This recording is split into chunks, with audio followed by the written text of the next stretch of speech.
ஒருவேளை ராஜஸ்தான் தோத்திருந்தா இந்த மேட்ச் விறுவிறுப்பா இருந்திருக்குமோ என்னமோ. ஆனா இந்த ஐபிஎல்லே விறுவிறுப்பே இல்லாம உப்புச்சப்பு இல்லாம நடந்த ஒரே மேட்ச்னா நேத்து நடந்த டிசிக்கும் கேகேஆருக்குமான கடைசி லீக் ஸ்டேஜ் மேட்ச் இதுதான். ஏன்னா அதுக்கு முன்னாடியே தெரிஞ்சிச்சு குவாலிஃபயருக்கு யார் யாரெல்லாம் போறாங்க, பிளே ஆஃப் யார் யாரெல்லாம் போறாங்கன்னு. ஆனாலும் இந்த மேட்ச்ல என்ன நடந்ததுன்னு நம்ம சொல்லிதான் ஆகணும். கேஎல் ராகுல் 60 ரன் அடிச்சிருந்தாரு. கேப்டன் அக்ஷர் பட்டேல் 39 ரன் அடிச்சிருந்தாரு. அதுக்கப்புறம் டேவிட் மில்லர் 28 ரன் அடிச்சிருந்தாரு. மத்தவங்க எல்லாம் கம்மியான ரன் தான் அடிச்சிருந்தாங்க.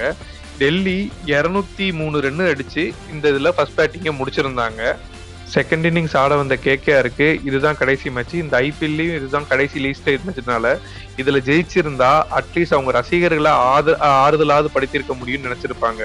ஆனா இந்த மேட்சையும் அவங்க தோத்துருக்காங்க கேகேஆர். அதுலயும் கேப்டன் ரஹானே மட்டும்தான் கொஞ்சம் நல்லா விளையாண்டுருந்தாரு. 63 ரன் அடிச்சிருந்தாரு. ரோமன் பவுல் கொஞ்ச நேரம் நின்று ட்ரை பண்ணாரு. வெறும் 29 ரன் தான் அடிச்சிருந்தாரு.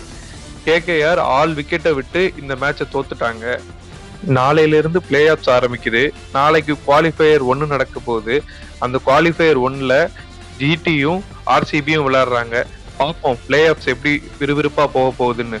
பிளே ஆஃபை பொறுத்த வரைக்கும் இருக்கிற 4 டீமும் அட்லீஸ்ட் ஒரு கப்பாவது வச்சிருக்க டீம் தான் இருக்கு. ஸோ இந்த வருஷம் கப்பு யாரு எக்ஸ்ட்ராவா ஆட் பண்றாங்கன்னு பார்ப்போம்.